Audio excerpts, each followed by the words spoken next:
in the time before electricity, when the world was lit only by flame and the slow dance of moonlight. Medieval castles stood like slumbering giants, dark, echoing stone labyrinths carved into the earth's timeline. Within their towering walls, illumination was not merely a matter of convenience, it was a symbol of hierarchy, of wealth, of dominion over the night. For a king, to control light was to control time itself. Candles were the first line of defense against the encroaching dark, but not all candles were created equal. The rich, golden glow of beeswax, clean, bright, and almost sweet-smelling, was reserved for the noble few. These were not the squat, sugary stubs we know today, but tall, stately columns of fire. A single beeswax candle could cost as much as a full day's wage for a common laborer. And, in a single month, a mid-sized castle might consume as many as 500 of them. To light a hall with beeswax was to declare one's status to the world, a silent boast of both power and refinement. They weren't simply lighting a room, they were making a statement that they could afford to burn gold hour by hour, flame by flame. But for the vast majority, the poor, and even the middling, light came at a smell. Tallow candles, made from rendered animal fat, burned low and smoky. The stench clung to skin and cloth, a lingering reminder of one's place in the medieval order. Still, even the dimmest candle was a miracle in the darkness, and in that flicker, people found ways to live, to work, to conspire. Above them, chandeliers swung from the rafters, vast wooden or iron skeletons cradling dozens of candles at once. Lighting them was a feat of endurance and balance. Servants scaled ladders in the early evening, moving like shadows across stone floors, sparking flame after flame while their breath turned to fog in the drafty air. During grand feasts, the effect must have been surreal, a ceiling of fire casting shifting shadows across long wooden tables, where nobles in fur-lined robes whispered secrets and toasted conquests. The dancing lights turned the great hall into a stage for pageantry, diplomacy, and ambition. Yet light had other meanings, subtler meanings. To possess light was to possess time. When candles burned low, decisions had to be made: risk more flame, or surrender to the dark. Letters were read by candlelight, treaties were signed, sometimes questionably, in the wavering glow, and stories, those essential carriers of knowledge, were told around the flame, passed from lips to ears in circles of warmth and trust. For the pragmatic and the clever, oil lamps offered a different solution. Less grand, but more enduring. These lamps burned for over a dozen hours, long enough for a full night's vigil. In the Mediterranean, olive oil was the fuel of choice, clean, efficient, and, in its own way, sacred. But in colder climates, the menu turned grimmer: animal fat, fish oils, seed extracts. Whatever could burn did. In some castles, the aroma was less of royalty and more of the open sea. Cod liver oil crackled in clay bowls, while kings lay sleeping. But it was this very adaptability that made oil lamps a mark of smart governance. They could be refilled, reused, repositioned. Unlike a candle, which was born to die, a lamp could be nurtured. Castle architects embedded niches into walls, tiny alcoves, designed to hold these lamps and reflect their glow outward. Mirrors, primitive but effective, amplified the light. Even in a world of scarcity, there was ingenuity. Mobility, too, was a revelation. Servants carried lamps down cold corridors. Scholars brought them into libraries to decode ancient scrolls. Guards used them to check the perimeters, careful not to let the wind snuff them out.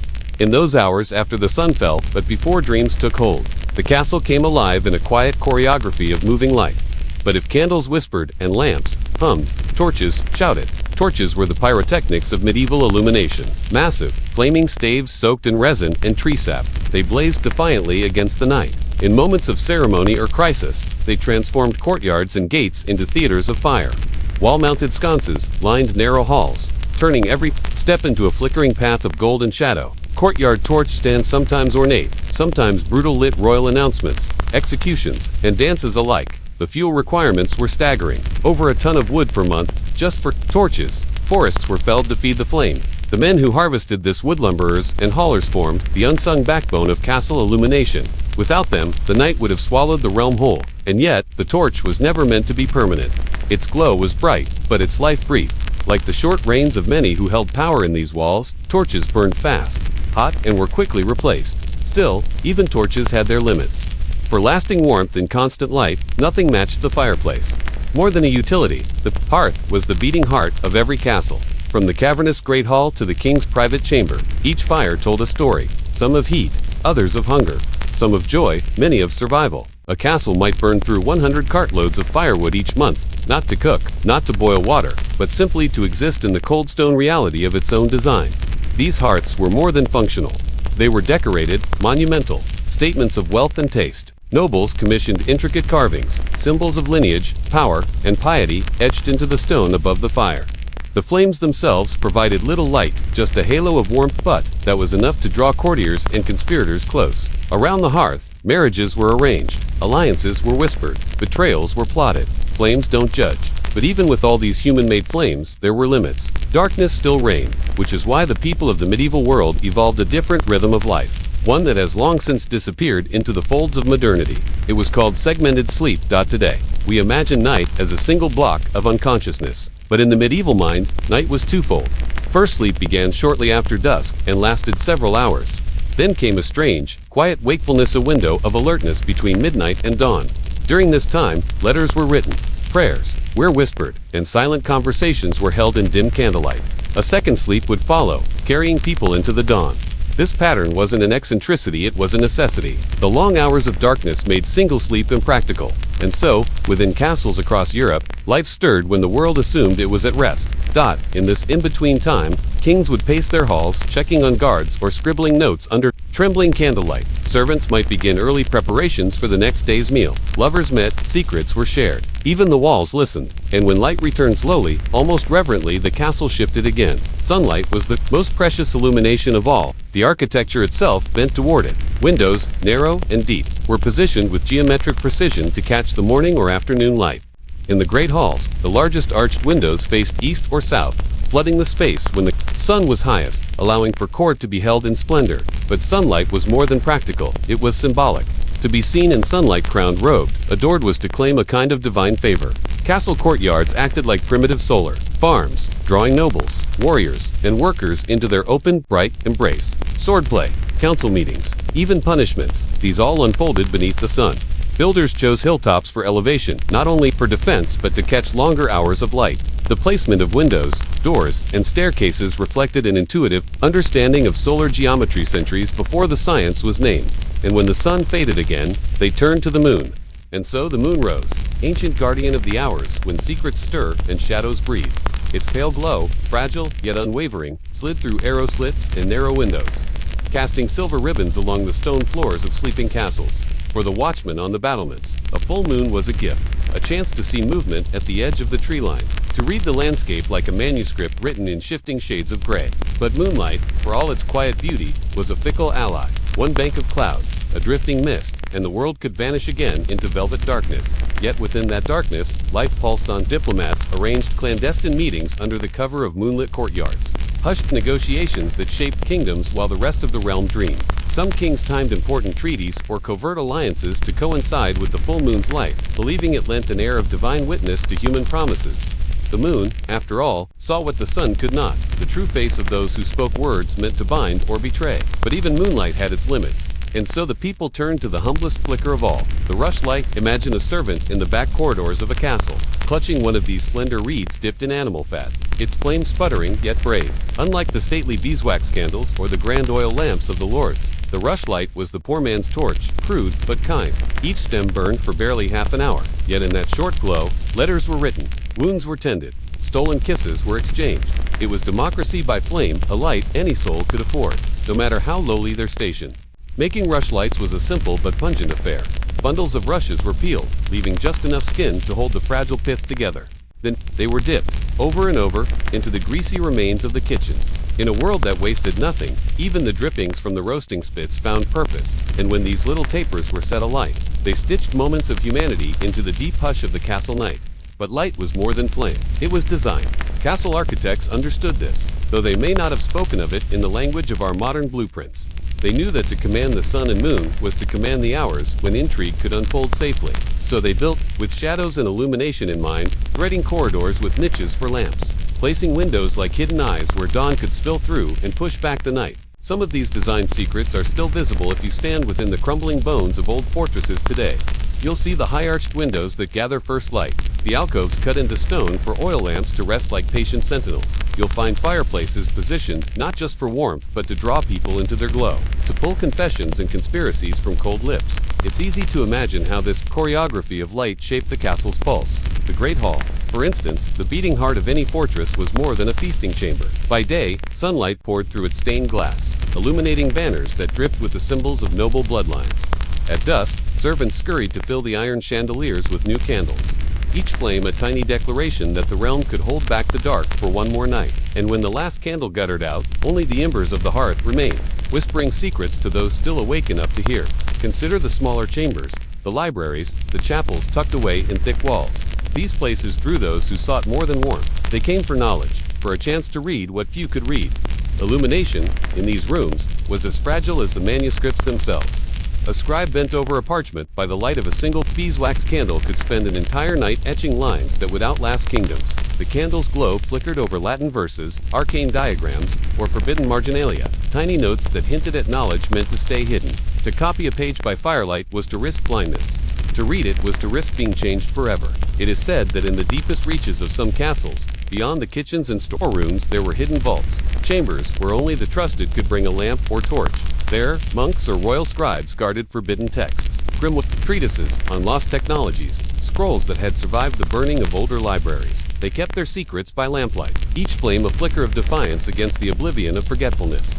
Outside these stone sanctuaries, the rest of the castle moved in its own nocturnal rhythm. Guards swapped out torches along the ramparts, their boots striking the parapets in a steady cadence. A lone figure might drift across a courtyard, his face half lit by a swinging lantern, a single moment of solitude before returning to the world of oaths and intrigue. Sometimes it was the king himself, robe pulled tight against the chill, pacing the battlements to clear his thoughts or to make decisions that would change the fate of 1,000 souls before dawn. And still, the world beyond those walls pressed in vast, dark forests teeming with threats both real and imagined. Wolves, bandits, rival knights moving like ghosts through the trees. It's no wonder the castle's flame became more than light. It was a promise that within these walls, some measure of safety still existed. By daybreak, the torches guttered out, their staves stacked for the next night's blaze. Oil lamps were refilled, candles replaced, firewood hauled in on creaking carts, and for a moment, the castle stood suspended between the smolder of last night's embers and the first shafts of sunlight that pierced arrow slits like lances of gold. Yet even then, light remained political. To stand bathed in morning light while addressing the court was a calculated display of power. As surely as the crown on a king's brow, architects positioned thrones so that the rising sun would frame the ruler, casting any petitioner or traitor in a revealing glare. Nothing hidden could stand for long under the scrutiny of that light, or so they believed. But perhaps the greatest testament to medieval ingenuity lay not in the grand halls or the flickering chandeliers, but in the quiet adaptability of these people. They took the little that nature gave, wax from bees, oil from olives or fish, wood from endless forests, and spun it into fragile, flickering life. Each flame was a bridge between the known and the unknown, a way to hold back the creeping dark that threatened to swallow their stories whole. Look closely at any ancient stone castle today, and you'll find the traces of this war with darkness. Soot stains clinging to high ceilings, scorched torch brackets rusting in forgotten corridors, remnants of wax pooled on crumbling floors. These marks are not just ruins, they are fingerprints of human persistence, reminders that light has always been an act of will, and when the night returns, as it always does, you can almost imagine those long-gone keepers of the flame bending, once more to strike the flint, to coax the spark, to feed the wick. And for a few brief hours, the darkness withdraws again, and the castle breathes in the warmth of its own flickering heart. But there was one final trick left in the medieval arsenal, one that didn't depend on flame or fuel at all. For beyond candles, beyond torches and lamps, there was the architecture of secrecy itself. Hidden passages and secret rooms designed to harness darkness like an accomplice. A king might vanish through a concealed door behind a tapestry, moving unseen while his enemies waited in brightly lit chambers. Light revealed, but shadow concealed, and in that delicate balance, power was protected. And so, the great game played on, each flame a declaration, each shadow a riddle, each dawn a reminder that in the dance between light and dark, those who knew how to wield both held the keys to survival. In the final hours before dawn, when the embers of the hearth hissed into quiet ash and the moon dipped below the battlements, the castle settled into its deepest hush. Yet within that hush, something ancient stirred. For in these great stone fortresses, illumination was never just about banishing the dark. It was about decoding it.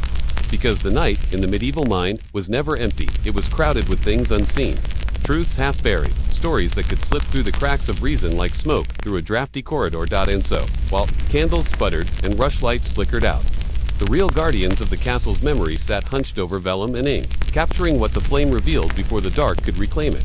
Scribes, monks, secretaries, they were the original Keepers of the flame. For every kingdom built on conquest, there was another, quieter realm built on preservation. It was in this realm that the idea of light transformed from mere fire to metaphor, from flickering wick to hidden code. Deep in the libraries and scriptoriums, the manuscripts they guarded held more than prayers or royal decrees.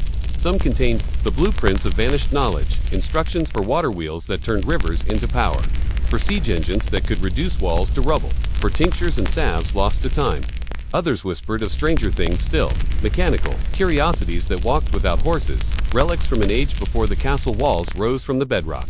To illuminate these pages by candlelight was to risk glimpsing a world that once was, or might yet be, and when the flame revealed too much, the pages were hidden, locked away in chests, wrapped in iron bands, sealed behind walls, scattered, in fragments, to different corners of the realm. Some were lost to the bonfires of zealous kings who feared what they did not understand. Knowledge, after all, is its own kind of dangerous flame, and when it burns too brightly, it threatens to set the old order ablaze, yet somehow, scraps survived. A corner of parchment bearing a strange symbol, a line in Latin that seems out of place, hints that medieval people knew more than they dared to admit aloud. Rumors persist, even now. A cipher in the margin of a royal ledger, a diagram for an impossibly intricate mechanism etched into the stone of a chapel wall, hidden behind layers of plaster. The truth remains half-lit, like a corridor forever just beyond the reach of your torch. Outside those guarded chambers, the living castle continued its nightly cycle of flame and shadow. Servants roused themselves in the pre-dawn chill to stoke fires that had died to coals. Guards walked their rounds, boots crunching on frost, each carrying a horn lantern that spilled light only in narrow beams, the better to see without being seen. In the kitchens, cooks lit braziers and spitfires, chasing away the shadows that clung like spirits to every corner. Even the king, if he woke restless, might walk the ramparts in that uncertain hour between starshine and sunrise, feeling the weight of power pressed against the walls that kept him safe, or so he hoped. These walls, too, were storytellers. Every stone, every soot-stained hearth, every charred torch bracket held memories of those who had once relied on their glow.